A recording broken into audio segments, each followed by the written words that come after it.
And joining me now live is comedian Jimmy Lee, the Jersey Outlaw. Jimmy, I know you're funny, but who knew that a guy in a tracksuit and those crazy glasses wants to tell me how to wear a pocket square? What's that about?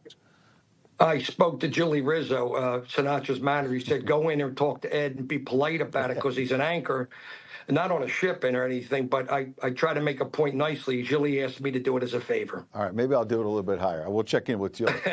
Nobody seems to be talking about Chittarelli, and I want to know because we had him on the show. He seemed like a nice guy. He was tied in the polls, and then this Democrat, Mikey Sherrill, basically destroyed him.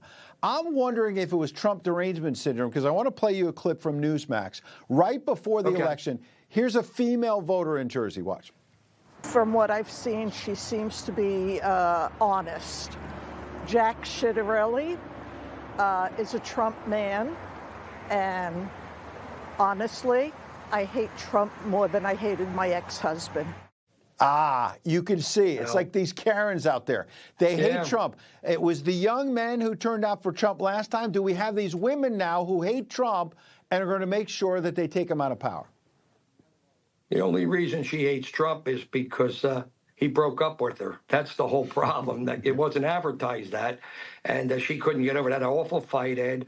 And after the fight, Trump didn't see her for about 3 weeks. It took him that long to open his eyes, to be honest. I'm sure. Yeah, well, here's my theory. About Chittarelli. Yeah, he could have won if he made the right phone call. He didn't call people like like Umbatsi Ungini, Fabio Fabinici, Marco Manganazzo, the people from the neighborhood. If he picked up the phone, he may have won. And then I called him the other night, and he's not making me the rigatoni bolognese steamed that he lost. So I'm out of dinner tonight. I'm steamed up. There you go. I'm sure you are. Here's the problem, I think, is that these Karens, they're all white, college-educated women, liberal women who don't like the president. And it wasn't just in Jersey. We've got some numbers about what happened in Virginia. White female voters overwhelmingly voted for this Spanberger, for example. Okay? And here's the thing. Spanberger in Virginia was for, and there she is on the right, against Winston Marsalis. She was allowing men in women's locker rooms. She said, that's fine. Same thing with Mikey Sherrill in New Jersey. Men in women's locker rooms, okay. This is disgusting. It's disturbing. It's not normal. And yet, as long as you're a white, college-educated liberal woman, these other liberal women are turning out. What do you think? Well, you know she served in the Navy, right? Yeah. And, you know, the village people were in the Navy, too. I think you're aware of that. Yes. And they got to walk for graduation. I mean, all 5 of them. I was at the graduation, Ed.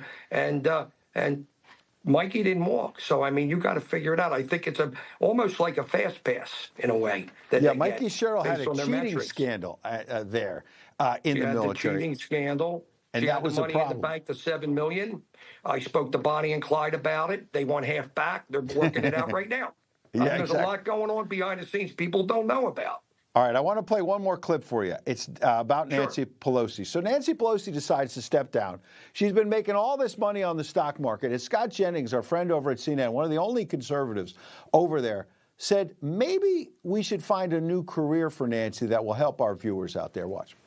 And I'm telling you right now, putting Nancy Pelosi in fundraising mail or fundraising emails would always produce. And by the way, it's not often that someone can become a titan of both Washington and Wall Street. Republicans will remember her as one of the most successful and prolific day traders. She beat the S&P 500 by 559% in her stock portfolio. She's worth a lot of money. She did an amazing job. So what a blow for the financial houses today on Wall Street. I'm sure they're mourning. Just getting in an elbow, right? Yeah, really trying to get in some opposition research. That's a classic Scott Jennings, by the way. Like, I'm beginning to view what you just did there as like the Scott Jennings on TV. I want Trump to put her in charge of the Social Security Administration. We could all retire in 6 months if we let this lady manage our portfolios.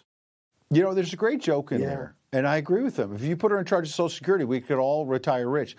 But how could this woman stay in power all this time? She's getting this inside information, and she's beating the S&P 500, not for a month or two, for years and years, and she made herself rich. Well, she knew Ivan Boesky for many, many years, and Ivan helped her along since she was a kid. I mean, that's how she made her money. It wasn't done the old-fashioned way. You know that. Yeah, that's all we got. Jimmy Lee, the Jersey Outlaw. We appreciate your time. What about Mondavi? You got a final word on him? Well, I'll be honest with you. I think he's better selling wine. With his brother Robert, That's to be a honest. different name. I think you mixed up the names, but we'll get you next time. Jimmy Little. Check him out on Thanks, Ed. YouTube. Appreciate you.